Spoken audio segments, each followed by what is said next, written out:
Beauty Gold vous présente le journal.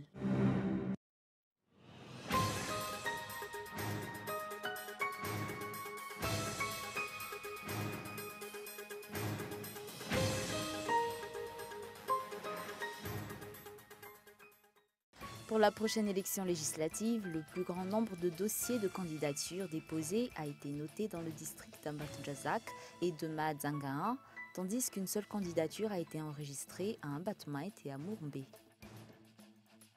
C'est aujourd'hui 20 mars que la journée de la francophonie est célébrée dans le monde. Cette année, pour marquer cette journée, les centaines de millions de francophones ont adopté le slogan en français « S'il vous plaît ». À Madagascar, les femmes et les jeunes ont particulièrement été mises à l'honneur ce jour.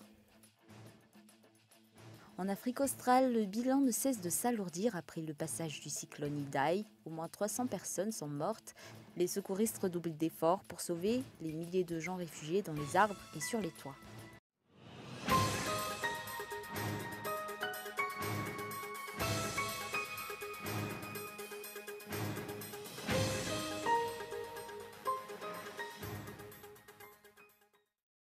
Bonsoir et bienvenue à votre rendez-vous quotidien avec l'information en français sur Cool TV.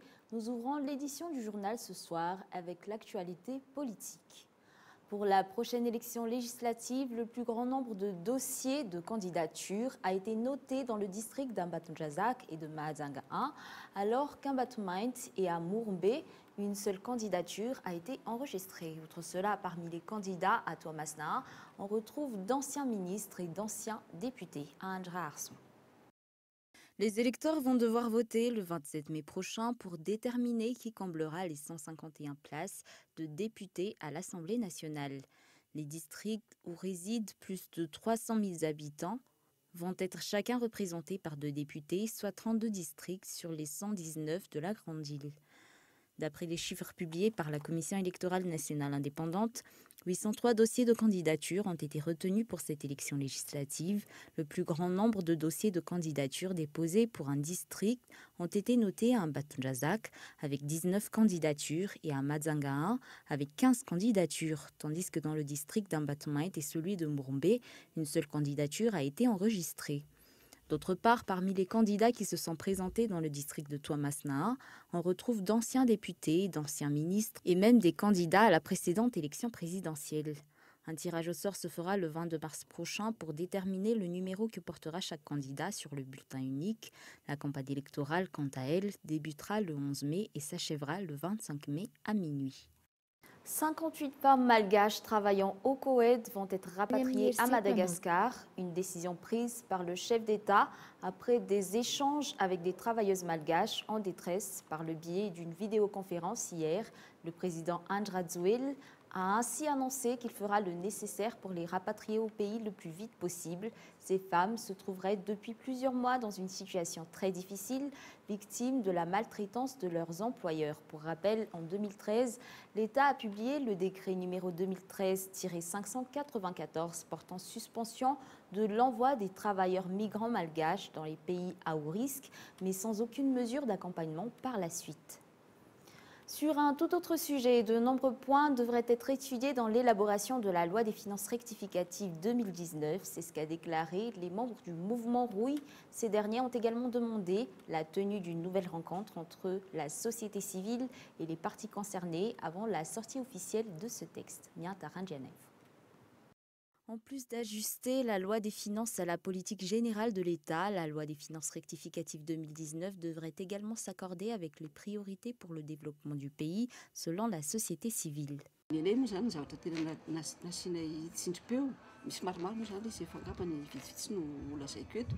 Nous avons particulièrement tenu à mettre un accent sur l'aide sociale. Un important budget devrait être consacré à cela. Il en est de même pour l'éducation. Et bien que le budget accordé à l'éducation ait augmenté au fil des ans, il reste insuffisant. Les objectifs visés ne sont toujours pas atteints. Près de 20% du budget de l'État devrait être consacré à l'éducation. Actuellement, ce n'est toujours pas le cas.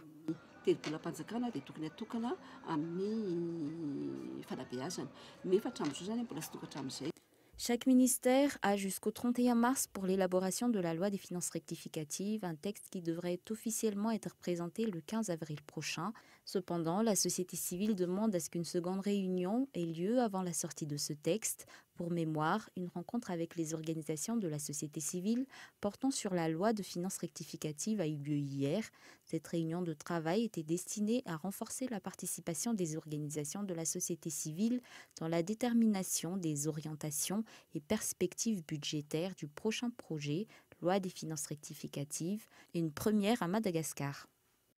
Des dossiers concernant certaines affaires impliquant d'anciens hauts fonctionnaires de l'État sont actuellement traités par la Haute Cour de justice, des procédures qui comptent de nombreuses étapes selon les explications d'un juriste. D'autre part, il faudrait améliorer les lois existantes pour une procédure plus efficace. Un reportage signé Henri Florian.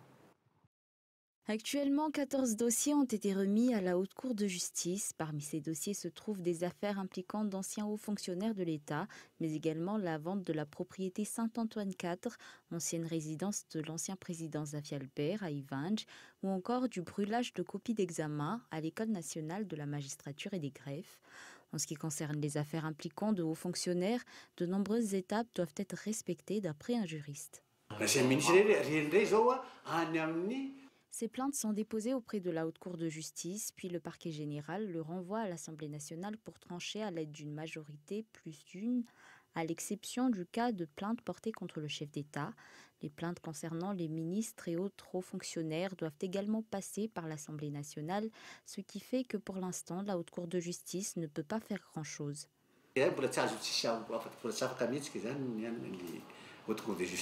Toujours selon les propos tenus par ce juriste, la loi devrait être révisée afin d'éviter un ralentissement du processus de jugement de hauts fonctionnaires. En ce qui concerne les affaires impliquant les ministres, les premiers ministres, les chefs d'institutions et autres, il faut un vote de la majorité plus une des membres de l'Assemblée nationale, ce qui semble encore difficile. Il faudrait donc réviser cette loi parce que cela donne l'avantage aux accusés et complique leur poursuite en justice. Il faudrait une loi qui ne défende pas les prévenus n'importe comment.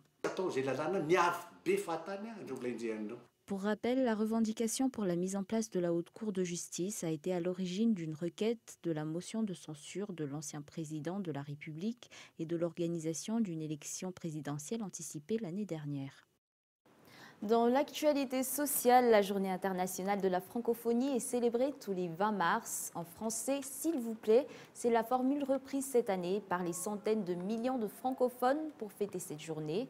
À l'occasion, aujourd'hui, à Madagascar, les femmes et les jeunes ont particulièrement été mises à l'honneur. Reportage Gaëtan Andjetslav. La Journée mondiale de la francophonie est célébrée aujourd'hui pour les membres. Tous les points qui permettent de progresser, à l'exemple de la culture, l'économie, les formations professionnelles, notamment pour les jeunes et les femmes, sont mis en avant. Ce jeune, il a besoin de passer à l'échelle. Passer à l'échelle, ça veut dire quoi? Ça veut dire simplement lui ouvrir les portes du financement. C'est de cela qu'il s'agit. Son projet est déjà bien ficelé. Il a juste besoin d'argent, très concrètement, pour passer à l'échelle. Et à travers cela, il peut créer des emplois, il peut aider d'autres jeunes et ainsi de suite. C'est cet effet levier et multiplicateur que nous mettons en œuvre ici à Madagascar avec les jeunes et les femmes. Les jeunes malgaches ont de bonnes idées et de la volonté, mais ils ont besoin d'être épaulés selon les explications. Donc il y a deux segments, les femmes et les jeunes. Ces deux segments-là sont extrêmement importants pour notre programmation parce que c'est à travers ces deux segments que nous pouvons nous assurer que nous sommes au service de nos populations. Notre légitimité vient des actions que nous mettons en œuvre en faveur de ces deux segments, c'est-à-dire les femmes et les jeunes. La charte de la francophonie a été élaborée à Madagascar au mois de novembre 2005. L'Agence de coopération culturelle et technique a été fondée le 20 mars 1970 et est devenue l'Agence intergouvernementale de la francophonie en 1998, puis l'Organisation internationale de la francophonie en 2005. Pour célébrer cette journée, le thème choisi cette année est « En français s'il vous plaît ». Près de 300 millions de personnes parlent français et 235 millions de personnes l'utilisent au quotidien. Une hausse de 10% de l'utilisation de cette langue a été notée depuis 2014. D'autre part, 59% de ceux qui emploient le français au quotidien sont situés dans le continent africain. Il faut savoir que le français est la 5e langue la plus employée dans le monde, après le chinois, l'anglais, l'espagnol et l'arabe. Passons maintenant aux actualités internationales. Le bilan du cyclone Idai en Afrique australe s'alourdit de jour en jour. Au moins 300 morts selon les autorités. Au Mozambique et au Zimbabwe, des milliers de personnes sont toujours portées disparues. Des explications supplémentaires à travers ce reportage de France 24. À Beira, sur la côte est du Mozambique, la pluie et les vents violents d'Idai ont tout dévasté sur leur passage. Cette ville de plus de 500 000 habitants est très difficile à atteindre pour les secours. Comme vous pouvez le voir, les conditions météorologiques sont terribles et ne s'améliorent pas. Malgré le fait que tout le monde nous aide, nous déchargeons manuellement 20 tonnes de fret à la main parce que le matériel a été détruit par le cyclone. Plus de 90% de la ville de Beira et de ses environs ont été endommagés ou détruits. Le cyclone a ensuite continué son avancée destructrice dans les terres, causant des dégâts importants dans les villes de Dondo et de Chimoio. Les habitants sont pris au piège des inondations. Le président appelle tous ceux qui vivent près des rivières à évacuer. Les eaux des fleuves Pung et Bouzi ont débordé et fait disparaître des villages entiers. J'ai grimpé sur le toit des voisins avec ma famille. Quand le niveau de l'eau a baissé, on est descendu. Certains ont survécu, mais d'autres sont morts. L'ONU s'inquiète aussi du bétail et des récoltes perdues. Dans ce pays de près de 30 millions d'habitants, qui est aussi l'un des plus pauvres au monde, 70% de la population vit de l'agriculture, une activité particulièrement soumise aux aléas climatiques. Et le Brexit, plus que jamais dans l'impasse au Royaume-Uni, Theresa May devrait demander officiellement un report du divorce avec l'Europe ce mercredi. Les explications dans ce reportage de France 24. Theresa May veut un report du Brexit. Elle va formaliser sa demande par écrit d'ici jeudi, date d'un nouveau sommet européen. La première ministre britannique a l'intention de réclamer un délai d'au moins 3 mois, une demande notamment relayée par son ministre des Finances. Nous voulons un report qui soit le plus court possible pour qu'on puisse reprendre le cours de nos vies et s'attacher à construire l'avenir du Royaume-Uni. Mais cette demande de report et cette nouvelle marque d'indécision de Londres agacent Bruxelles qui s'impatiente. L'Union européenne l'a fait savoir fermement, quoique de manière diplomatique, comme toujours. Moi, je ne suis pas là pour discuter de la durée d'une éventuelle extension. Je suis là pour, comme j'ai essayé de le faire devant les ministres, poser une question qui est légitime de la part des dirigeants européens. Une extension, pourquoi faire? Quel est son objectif? Quelle est son utilité? Pour le négociateur en chef de l'Union européenne, un tel report aurait un coût politique et économique considérable. Et Bruxelles craint que l'extension du délai n'y change rien et ramène Londres dans la même situation à l'issue des 3 mois. Il n'y a pas d'accord au sein du gouvernement, ni au sein du Parti conservateur, ni au Parlement britannique sur la direction qu'ils veulent prendre maintenant. Et c'est pourquoi cela exaspère le reste de l'Union européenne. Ce qui est sûr, c'est que ce sera aux 27 d'examiner les motifs et l'utilité de ce report. Les dirigeants de l'Union européenne réclament pour cela un plan concret de la part du Royaume-Uni. Revenons brièvement sur les grands points de ce journal. Pour la législative qui se déroulera le 27 mai prochain, le plus grand nombre de dossiers de candidature a été noté dans le district d'Ambatonjazak et de Mahajanga. La journée internationale de la francophonie est célébrée aujourd'hui. À l'occasion, les femmes et les jeunes ont particulièrement été mises à l'honneur à Madagascar. En Afrique australe, au moins 300 personnes, selon un dernier bilan, ont été tuées par le cyclone Idai. Et voilà, c'est la fin de ce journal. Au nom de l'équipe qui l'a préparé, je vous remercie de votre attention et vous donne rendez-vous demain pour un nouveau journal. Au revoir.